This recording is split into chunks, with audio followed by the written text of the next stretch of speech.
Bonjour à tous, bienvenue sur l'Instagram en direct de demain.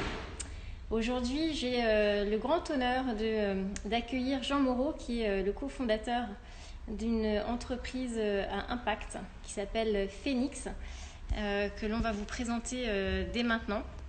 Je pense que Jean ne va pas tarder à nous rejoindre. Hello les amis, hello Oxol, ravi que tu sois là avec moi aujourd'hui.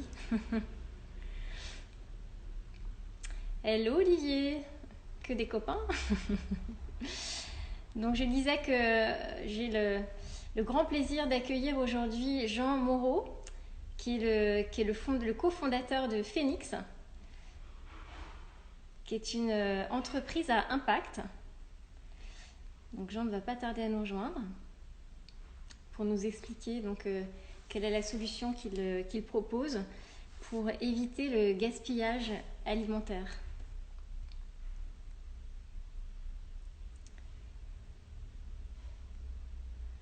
On attend quelques minutes. Oui, parce que le gaspillage alimentaire, je pense que Jean nous donnera des chiffres, mais c'est assez catastrophique. Et en fait, voilà, je pense que Jean arrive.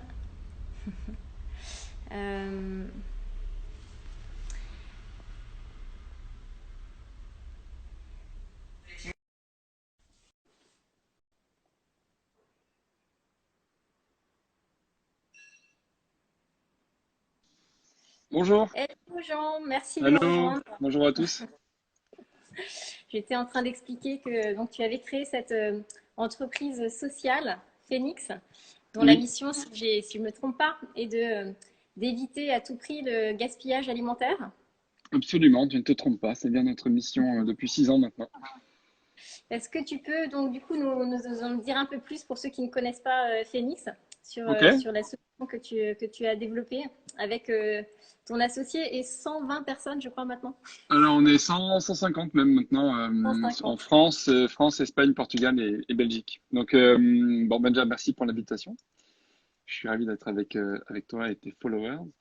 Donc nous, on est une startup qui est dans l'anti-gaspillage, dans la fin de vie des invendus, la seconde vie des surplus. Donc en gros, nos clients, c'est tous les gens, tous les professionnels qui ont du gaspillage, des produits qui arrivent en fin de chaîne, proche de la date de la péremption. Donc essentiellement des distributeurs, Franprix, Biocoop, Bio C'est Bon, Intermarché, Super U, Leclerc, etc. Et on leur propose trois solutions pour ne plus jeter leurs invendus. Et donc premièrement, on leur permet de revendre les produits aux consommateurs avec une réduction à travers une application mobile qui s'appelle Phoenix. Donc, c'est une appli anti-gaspi qui permet de faire à la fois un geste contre le gaspillage et puis de sauver de l'argent puisque les invendus qui sont à J-1 ou J0 par rapport à la date de péremption sont revendus à moins 50 ou moins 60% par rapport à leur prix de catalogue, quoi. Donc, c'est Sachant que revente à prix. Sachant qu'un produit qui arrive à sa date limite de consommation, c'est presque plus une date limite de vente. Oui, Vous avez fait un post là récemment qui disait que le lait ou un yaourt pouvait être utilisé. Je crois que c'est le lait qui c'est 2 mois après sa date limite de consommation. oui, oui, absolument. Il y a deux types de dates. Il y a ce qu'on appelle la DLC, donc la date limite de consommation. C'est quand il y a Mm, marqué à consommer jusqu'au. mm. Ça, en l'occurrence, ça concerne plutôt l'ultra frais, donc de la viande, des œufs, etc. Puis après, il y a ce qu'on appelle la à consommer, c'est quand il y a marqué à consommer deux Ça coupe. préférences avant le. Et là, en l'occurrence, c'est une recommandation. Pour tout ce qui est sec, des pâtes, des biscuits, des sodas, ça reste très bon jusqu'à 24 mois après la date qui est indiquée sur le paquet. Et le Donc chocolat, voilà, le chocolat 2 ans, exactement. Le chocolat 2 ans. Il perd juste ce qu'on appelle des qualités organoleptiques, ça veut dire qu'il va avoir un peu moins de goût, un peu moins de saveur, mais il présente aucun danger pour la santé. Donc ça, c'est le premier pilier de nos solutions. On revend aux consommateurs à prix cassé. Ce qui n'a pas été revendu aux consommateurs sur l'application Phoenix, on le donne à des assos caritatives. Et donc là, pareil, on a un outil digital qui est une plateforme numérique, une sorte de vente privée du don alimentaire qui va connecter les magasins et les chefs de rayon directement avec les associations et les bénévoles associatifs pour qu'ils puissent récupérer les produits directement dans les entrepôts Leclerc, Carrefour, Casino et les redistribuer à l'aide alimentaire. Et donc en ce moment, on a beaucoup, beaucoup de demandes parce que malheureusement, il y a beaucoup de gens qui viennent pointer au Reste du Cœur et au Secours catholique et consorts. Et dans un troisième temps, donc, après les consommateurs et les associations. Ce qui n'a pas été ni revendu à prix cassé sur l'appli, ni donné à des assos, c'est proposé à des animaux. Donc on entend par là la SPA, un centre équestre, un parc animalier. Et de façon à ce qu'à la fin de la journée, il n'y ait plus rien dans les poubelles, on ait fait du zéro déchet et que tout était absorbé soit par les consos, soit par les assos, soit par les animaux. Voilà la mission de Phoenix. Vous y arrivez à ça avec vos Ouais, partenaires? on y arrive, ouais, on y arrive. On n'a pas systématiquement les trois canaux de valorisation dans tous les magasins. En général, il y a à minima l'application mobile plus du don, quasiment systématiquement. Ce qui est plus rare à mettre en place, mais qu'on arrive de plus en plus à faire, c'est les filières d'alimentation animale. Donc trouver une SPA, un centre équestre, un parc animalier pour venir collecter les invendus, par exemple les fruits et légumes trop moches ou trop mûrs, le pain rassis, la viande qui est quasiment avariée. Ça nourrit facilement Oui, des animaux. des animaux. Mais donc ça, c'est moins grand public, enfin, c'est moins, comment dire, scalable, ou c'est Moins facile à organiser avec moins les facile à associations? organiser, c'est moins structuré que la redistribution associative ou que Ouais. l'achat en dernière minute. Mais ça marche bien quand même, quoi. Donc voilà ce que fait Phoenix depuis 6 ans maintenant. Alors, Ce est-ce qu'on que tu appelle, peux en nous... fait, c'est ce qu'on appelle l'économie circulaire. Ouais, Quand les déchets sont vus non pas comme un poids, mais comme une ressource et ouais. comme une matière première. Est-ce que tu peux nous donner des chiffres sur le nombre de kilos, de tonnes de kilos de nourriture qui sont gaspillés chaque année en France? J'imagine que c'est colossal. En France, c'est quasiment 10 milliards d'euros de produits qui partent à la poubelle chaque année. En gros, c'est à peu près entre 1,5 et 2% du chiffre d'affaires de la grande distribution. Donc c'est énorme. Et au niveau de la planète, c'est un tiers de tout ce qui est produit qui n'est jamais consommé. Donc un tiers des aliments qui sont produits sont perdus sur l'un des maillons de la chaîne alimentaire, c'est-à-dire soit directement dans le champ, soit dans la logistique, soit en transformation dans les usines, soit en distribution.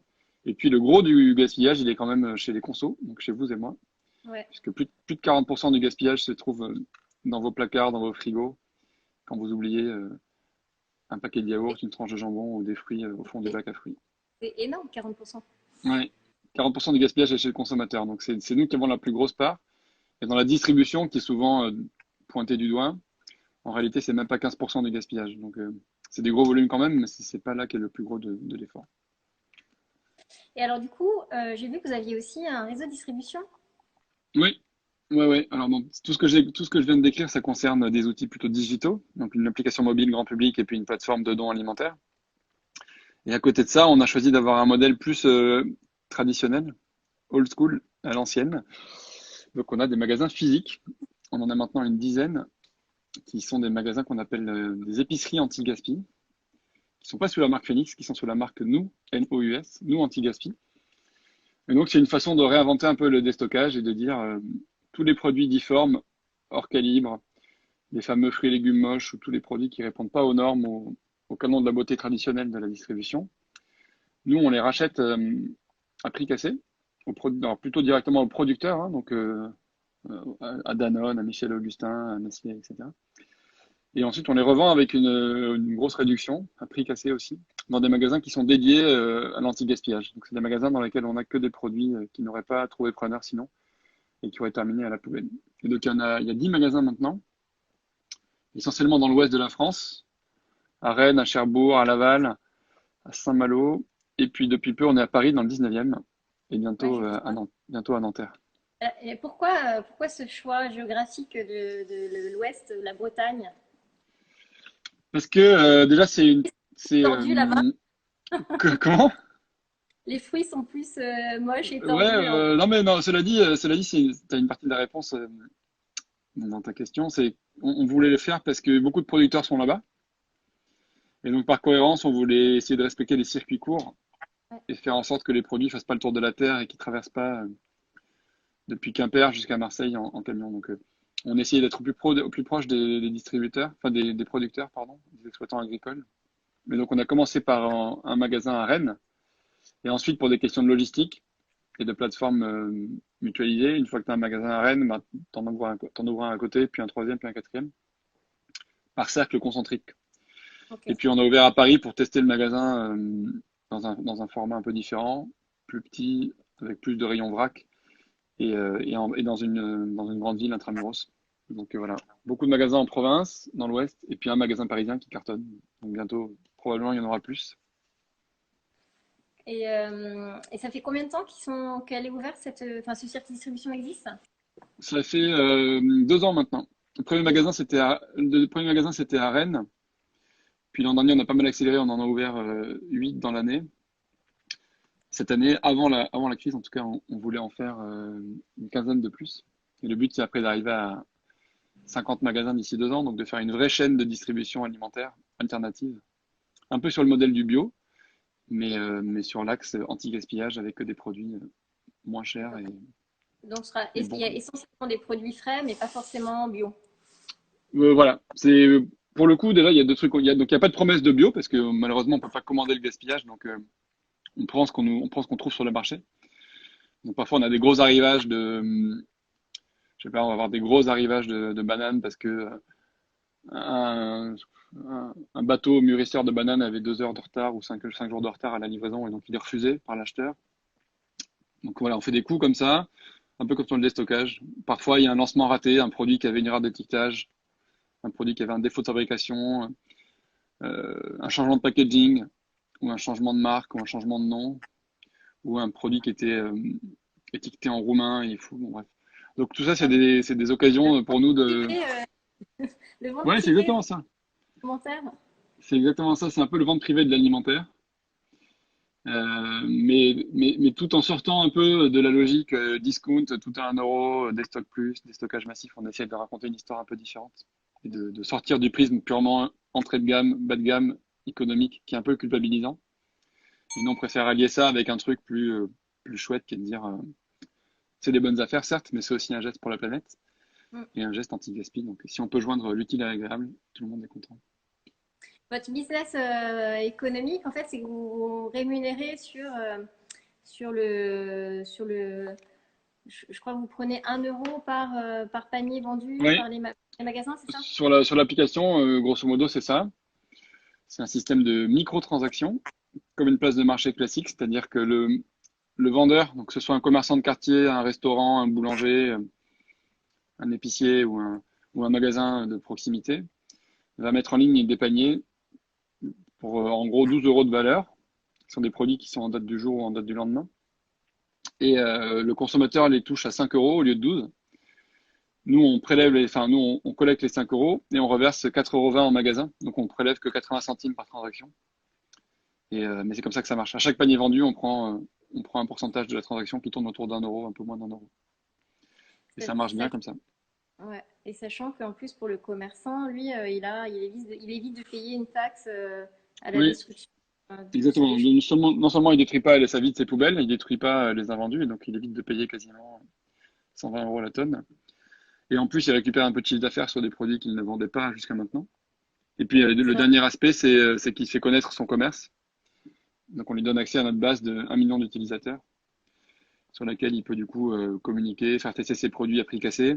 Et si quelqu'un a aimé le produit à prix cassé, peut-être que le lendemain, il viendra l'acheter Mais au alors prix ça, c'est vendu. vrai, que j'ai téléchargé l'application et Mhm. j'ai regardé ce matin ce qu'il y avait. Parce qu'en fait, je ne savais pas si il y avait que des grosses enseignes qui étaient affiliées à Phoenix ou s'il y avait aussi des petits commerces. Et donc j'ai vu que oui, il y a des petits commerces. Mhm. Et du coup, dans mon quartier, il y en avait que je connaissais pas. Donc du coup, Ah, ok. c'est vrai que ça a permis d'en découvrir, quoi. Ouais, c'est ça. C'est ce qu'ils appellent le drive to store. Donc, ça fait venir des gens en magasin, Ouais. ça fait venir des curieux, et puis, Euh, après, ils essaient de les fidéliser. Encore un bénéfice, quoi. Ouais, voilà, exactement. Et donc tu disais qu'il y a 1 million d'utilisateurs déjà, c'est génial, c'est énorme. Ouais, c'est bien, c'est bien. Sachant qu'en plus, nous, on n'a pas fait trop de marketing payant. Enfin, on a fait beaucoup de communication gratuite, mais on n'a jamais trop mis les moyens sur l'acquisition payante. Donc tout ça, ça s'est fait de façon assez naturelle avec soit de la presse, soit du bouche à oreille, bon, un peu de Facebook Ads quand même. Et puis après, voilà, pas mal de publications et de blogs.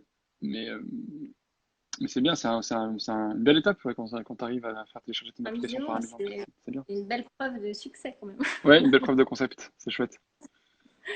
Et alors du coup, c'est quoi la suite pour Phoenix?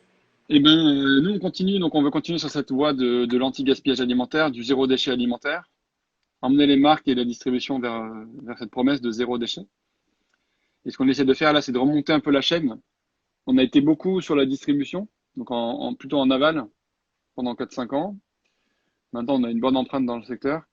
On va essayer d'attaquer un peu plus les industriels, donc aller chercher les invendus directement à la source, en sortie d'usine, en sortie ou dans la chaîne logistique. Et puis, également auprès des agriculteurs. Donc remonter un peu la chaîne alimentaire, pas être juste en aval. Et le deuxième truc, c'est que on veut se développer à l'étranger, parce que le modèle Phoenix marche bien en France. Et donc on veut développer à la fois l'application anti-gaspi et le don alimentaire dans d'autres pays européens, en commençant par nos voisins Espagne et Portugal. Et ensuite, voilà, on aimerait créer la première grosse start-up à impact positif, première licorne de l'impact positif. Ce serait chouette. J'ai vu que vous avez fait une belle levée de fonds. Donc, Oui, c'est un bon démarrage pour développer tout ça. ouais, on a eu la chance de réunir à peu près 15 millions d'euros il y a 18 mois maintenant, pour changer d'échelle et pour passer à l'étape. Et après, bon, dans les plans à plus long terme, ce que les gens nous suggèrent de faire, mais on est encore en réflexion, c'est d'étendre, de sortir du gaspillage alimentaire et d'aller voir tout ce qui est gaspillage vestimentaire. Donc tout ce qui est gaspillage textile dans ce qu'on appelle la fast fashion, chez Zara, H&M, Primark, qui ont des collections avec des rotations ultra rapides, où les produits, enfin les vêtements restent en rayon 15 jours, 3 semaines, et puis ensuite, souvent ils sont lacérés ou incinérés, pour pas qu'ils se retrouvent sur des marchés. Ou envoyé au Gabon, j'ai vu ça. Ouais, aussi. Alors C'est qu'ils ont fou. coûté beaucoup d'énergie bon, humaine et puis environnementale à produire, quoi. Je pense que le textile, le coton, c'est une des industries les plus polluantes. Donc voilà, peut-être qu'on ira sur le gaspillage comme ça de textile, le gaspillage de médicaments, où il y a aussi visiblement beaucoup de choses à faire. Et les matériaux du bâtiment, j'ai vu aussi, non? Ouais, le BTP, c'est aussi un chantier qu'on regarde de loin. Pour plein de raisons, à la fois parce qu'il y a le chantier du Grand Paris, parce qu'il y a les JO 2024 en perspective. Donc si on peut appliquer la même logique sur ce qu'on appelle la déconstruction, rénovation, typiquement quand un hôtel Ibis ou quand une chaîne d'hôtels va rénover ses 200 chambres, souvent on nous appelle pour récupérer 200 miroirs, 200 lits, 200 bureaux, des lampes de chevet. Parce que voilà, le matériel va être rénové et du coup on nous demande qu'est-ce qu'on peut en faire. Jusqu'à maintenant, c'était quasiment systématiquement mis à la poubelle ou en décharge. Et nous, on essaye de les récupérer pour les redonner à des assos caritatives, pour des logements sociaux, ou pour Bah ouais. des gens qui en ont besoin. Donc pour l'instant, on le fait de façon assez épisodique et de façon ponctuelle, mais on aimerait peut-être structurer toute une division là-dessus. Ça paraît évident, tellement évident de Ouais, faire ça. ouais. C'est ce qu'on se dit souvent, c'est que ça devrait être un réflexe et ça devrait être un peu un standard dans l'industrie. Mais pour l'instant, bon, même si on progresse et que notre marque commence à être de plus en plus connue et notre service aussi, ça reste plus facile pour eux de tout mettre dans une benne et d'envoyer tout ça en incinération ou en enfouissement. Donc ouais, le réflexe de l'économie circulaire, de l'anti-gaspillage et de la seconde vie, il n'est pas encore complètement ancré, quoi. Même si ça commence, c'est bien de faire de l'évangélisation parce que c'est nécessaire. Mm. Alors, il y avait une question tout à l'heure. Comment est-ce que vous vous démarquez avec votre application Phoenix d'une autre application d'anti-gaspillage alimentaire qui est Too Good To Go? Alors, la réponse courte, c'est qu'on est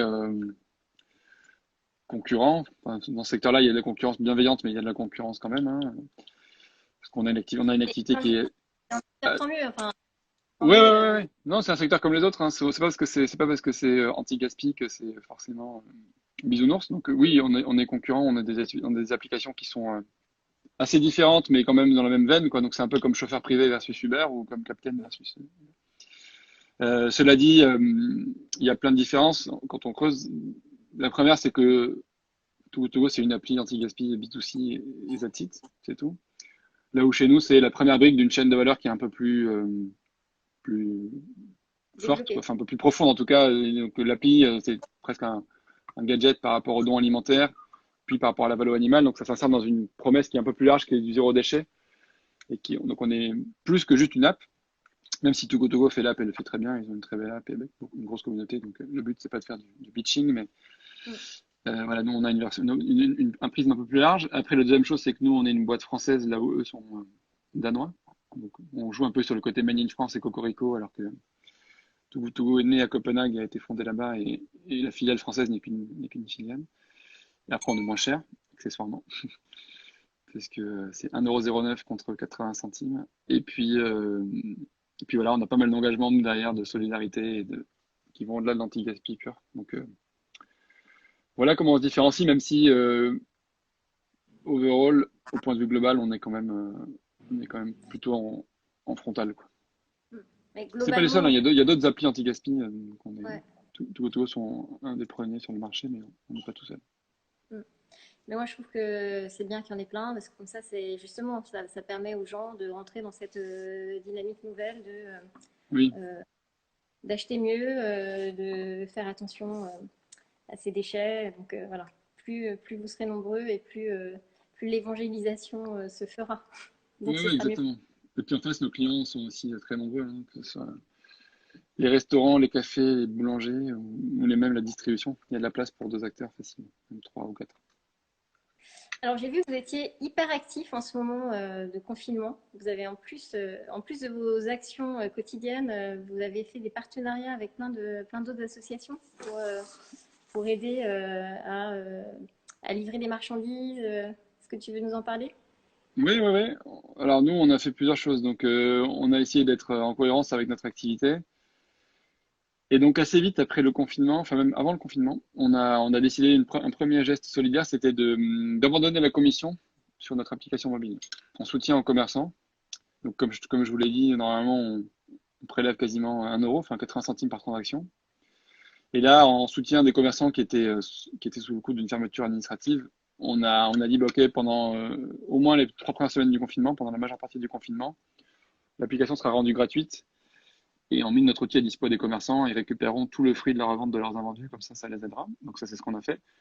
Deuxième chose, sur la partie dons alimentaires, pour le coup, on s'aperçoit que les bénévoles associatifs sont des gens qui ont plutôt 60, 65 ans, 70 ans. Et donc, ils sont restés chez eux en confinement pour respecter les règles sanitaires. Du coup, il y a eu une grosse, grosse baisse des collectes et des ramasses alimentaires et des redistributions. Et donc, nous, pour pallier à ça, on a demandé à nos équipes, donc on est à peu près 150 dans l'équipe, comme je l'ai dit, et sur la base du volontariat, ceux que ça a intéressé de faire un peu le chaînon manquant entre le magasin et l'association et la distribution, ont pu le faire. Donc, ils ont pris nos camions, ils ont loué des véhicules et ils sont assurés la redistribution, la collecte et la redistribution euh, pour les bénéficiaires associatifs. Donc, on a essayé de ne pas rompre la boucle de la solidarité alimentaire. Et puis après, on a fait, à côté de ces 2 actions-là, on a fait 2 autres trucs. On a mis en place la livraison avec un partenaire qui s'appelle Stuart pour que les gens puissent recevoir à domicile leurs paniers anti-gaspi sans avoir à bouger. Et puis on a participé à des collectes solidaires pour le personnel soignant, notamment une qui s'appelle Protège ton soignant. On a envoyé une collecte de fonds en euros et puis une collecte de matériel pour les hôpitaux. Et puis, on a aussi fait une autre collecte qui s'appelle les repas solidaires, où on a proposé aux gens de cofinancer des repas de qualité pour le personnel soignant dans les hôpitaux. Et ça, on a redistribué déjà quasiment 50 000 repas, je crois, 50 en 000, quelques semaines, donc c'est chouette. c'est cool. Alors, Voilà, il y a une ouais, ouais, on a essayé de faire. question, je la lis avant qu'elle disparaisse. Est-ce que vous seriez ouvert pour créer des partenariats avec des petites structures indépendantes qui se lancent sur le zéro déchet, comme Oui, les oui, bien traiteurs? sûr, bien sûr, bien sûr. J'ai beaucoup parlé de la distribution, de la grande distribution, qui est notre cœur de métier. Mais on a également toute une business unit qui tourne sur l'événementiel. Parce que dans le monde des traiteurs, comme c'est suggéré là, dans le monde des festivals, dans le monde de l'événementiel, il y a beaucoup de gaspillage. Après un festival comme Wheel of Green, Rock en Seine ou la Fête de l'Humain, il va y avoir beaucoup, beaucoup de gaspillage de la vente à emporter, du bar à salade, de la baraque à frites. Donc, en fait, le métier de Phoenix, on l'applique aussi au secteur événementiel, et notamment aux traiteurs. Chez les traiteurs, un des problèmes, c'est je vais organiser un séminaire pour 300 personnes qui commence à 20h30, et puis à 20h, je m'aperçois qu'en fait, il y aura que 250 présents. Il y a ce qu'on appelle du no-show, donc des gens qui ne viennent pas. Et donc, qu'est-ce que je fais des 50 plateaux repas que j'ai produits et qui ne seront pas consommés? Et donc, c'est là que Phoenix peut intervenir pour soit revendre Picasso aux consommateurs, soit redonner à des assos caritatives à travers des maraudes de nuit. Donc, pas de problème pour travailler avec des traiteurs, au contraire. Et les cantines? Cantine, bon là, courant mars, juste après le confinement, on a eu des afflux massifs de repas, parce que toutes les cantines scolaires ont été fermées du jour au lendemain et les cantines d'entreprise aussi. Donc je sais qu'on a travaillé pour les cantines de BNP Paribas notamment, où on a redistribué quasiment 50 000 repas ou 40 000 repas. Donc ça a été fait ponctuellement, mais c'est pas notre cœur de métier, les cantines scolaires. C'est soit on arrive à avoir ce qu'on appelle les cuisines centrales, donc là où les repas sont préparés avant d'être dispatchés. Mais parfois c'est des trop petits volumes, ou alors la nourriture est d'une qualité qui n'intéresse pas toujours les assos. Donc on regarde, il y a un besoin, c'est sûr, mais pour l'instant c'est pas trop notre secteur. Ok. Bon, alors du coup, moi j'avais des questions qui s'adressent plus à l'entrepreneur Jean Ouais. Moreau. Qu'est-ce qui a fait qu'un jour tu as eu ce déclic et tu t'es dit, tiens, je vais me lancer dans l'anti-gaspi alimentaire? Ok, alors il y avait, de mon côté, il y avait plusieurs éléments de réflexion. Le premier, c'était un truc personnel qui est un peu une quête de sens. J'ai commencé ma carrière dans un parcours plutôt traditionnel. J'ai fait de la finance. Enfin, j'ai fait une école de commerce, j'étais à l'ESSEC, puis à Sciences Po. J'ai commencé ma carrière dans une banque d'affaires américaine où j'ai fait de la finance, des fusions-acquisitions pendant 5 6 ans, ce qui était franchement une bonne formation et un secteur assez excitant, enfin en tout cas assez formateur et assez confidentiel et plutôt exigeant. Mais au bout de 5 Et, 6 ans, j'en avais marre, j'ai tourné un peu en rond, j'avais envie que mon métier ait plus d'impact, plus de sens et que mes compétences soient mises au service d'une cause qui me paraissait plus noble. Donc voilà, c'était la première partie de la réflexion, avoir un métier utile et qui fasse que le monde avance dans une meilleure direction. Et puis après, j'ai creusé plusieurs pistes sur le vivre ensemble, sur l'éducation, sur la gestion des déchets. Et puis l'anti-gaspillage est arrivé dans mon étude de marché comme un, un terrain de jeu assez vaste. Il y a pas mal de choses à faire. Donc je me suis associé avec Baptiste, qui est mon associé. Et puis on s'est lancé là-dessus. donc il y a combien de temps maintenant? C'était en mars 2014, donc il y a tout juste 6 ans. 6 ans. C'est Yes. c'est pas si loin Non, en non, ça allait fait. assez vite. Ça allait assez vite. Franchement, je pense qu'on est arrivé au bon moment sur le sujet, presque un tout petit peu tôt, parce que le gaspillage, on a été pas mal aidé par une loi en 2016 qui a interdit le gaspillage alimentaire dans la grande distribution. C'est une loi anti-gaspi qui a été votée à l'unanimité à l'Assemblée et au Sénat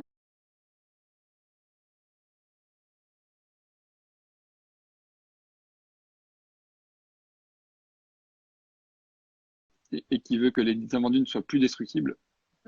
Sinon, avant, ils mettaient de l'eau de javel dessus souvent, un peu d'eau de javel ou un peu de desktop pour pas qu'il y ait de glanage par des SDF ou par des clochards. Ça, c'est devenu une pratique qui est interdite, qui est délictuelle et qui donne droit à une amende et à potentiellement un peu de prison avec sursis. Donc ça nous a pas mal aidé. Et c'est arrivé quasiment 2 ans et quelques, 2 ans et demi après la création de Phoenix. Donc on a eu le temps de se roder, de construire notre plateforme, de Ouais, recruter donc une équipe. Et c'est puis prêt, ensuite, ouais. on a été aidé. Mais c'est allé assez vite, ouais. Et alors Phoenix, pourquoi ce nom? Parce que c'est une allusion à ce qu'on fait des produits. Les produits qui retrouvent une deuxième vie, qui renaissent de leurs cendres et qui sans nous seraient détruits, incinérés, et qui en fait retrouvent un second souffle. Alors, pour ceux qui nous écoutent et qui sont des entrepreneurs dans l'âme, quels sont, d'après toi, enfin, quels sont les conseils que tu donnerais à quelqu'un qui veut créer une start-up avec, euh, avec un projet à impact? Est-ce que tu as des Ouais, conseils? bah, déjà c'est une bonne chose, c'est une bonne décision. Je pense que c'est le sens de l'histoire et que de plus en plus d'entrepreneurs et de talents vont vouloir rejoindre ces aventures-là. Nous, on le voit chez Phoenix, on a beaucoup de demandes, on reçoit pas mal de CV. Donc, ça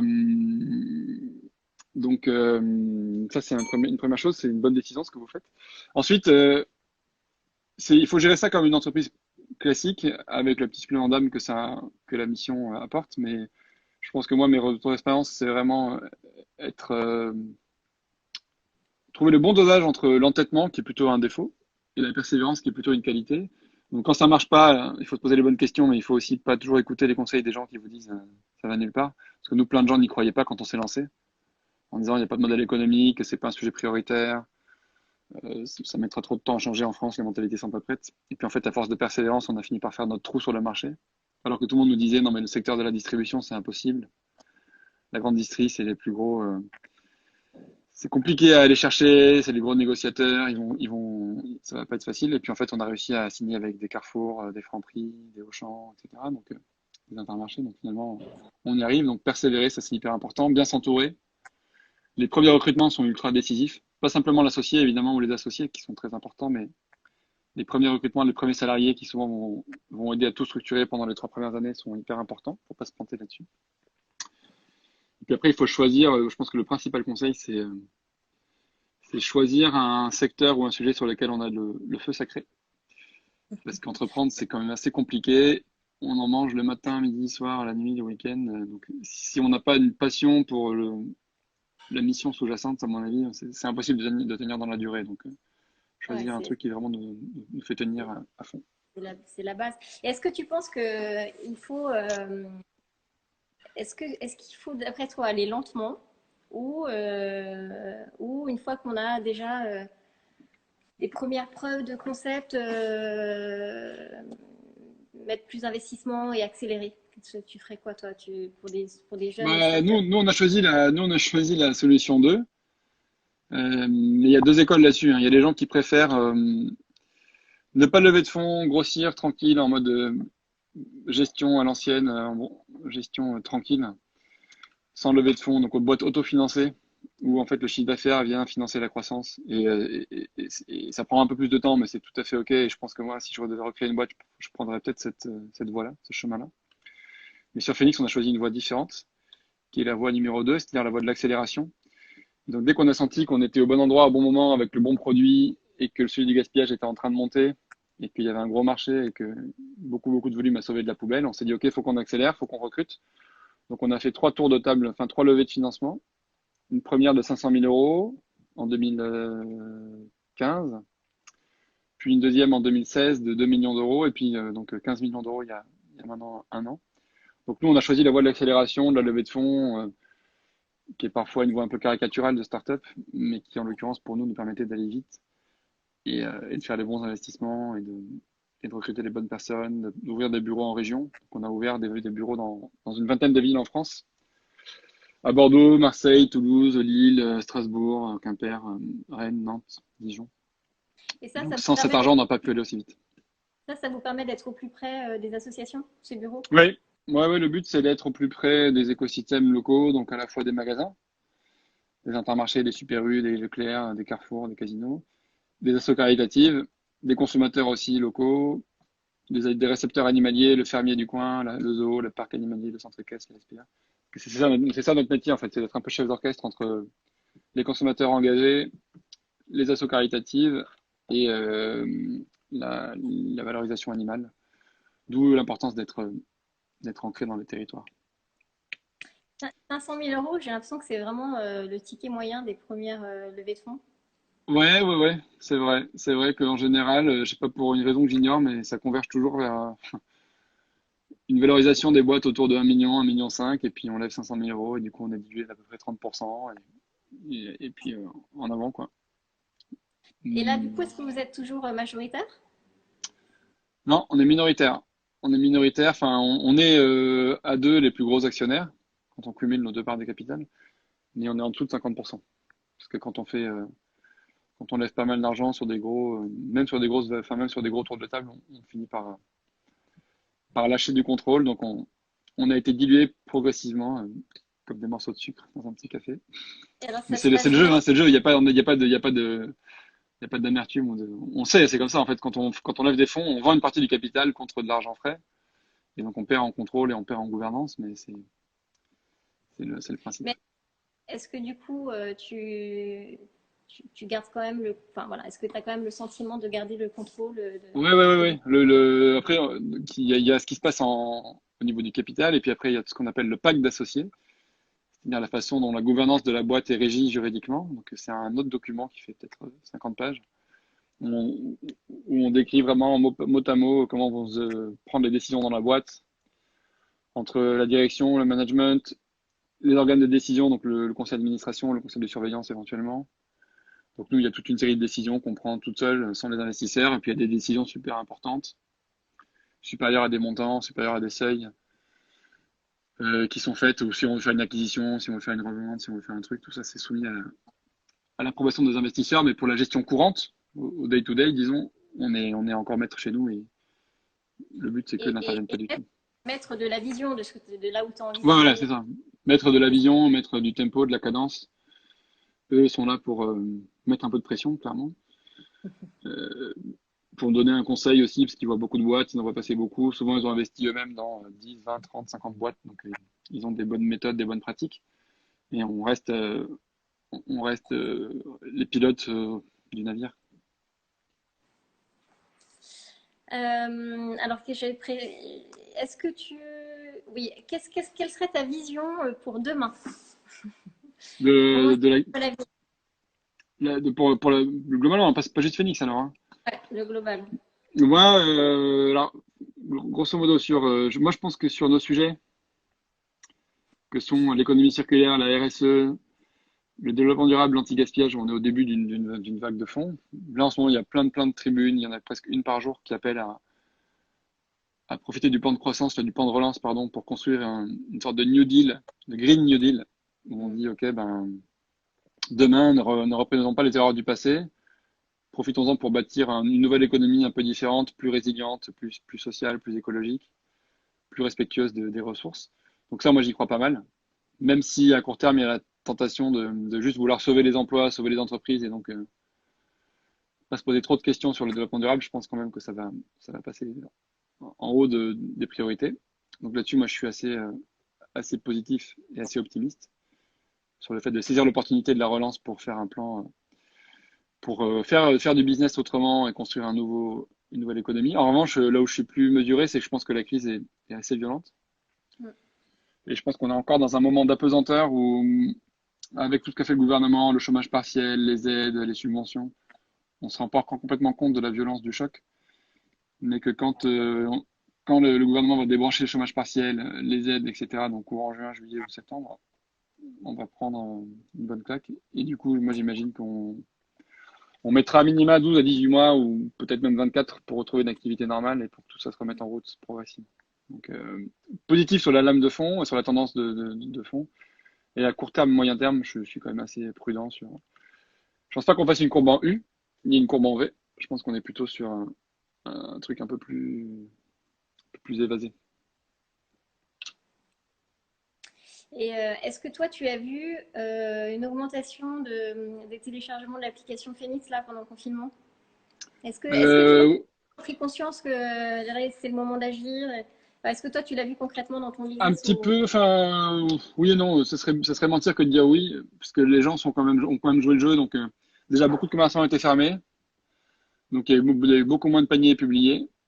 Et nous, notre offre, enfin pardon, notre application, c'est quand même une app ou un business qui est drivé par l'offre. C'est-à-dire que plus il y a d'offres, plus il y a de demandes.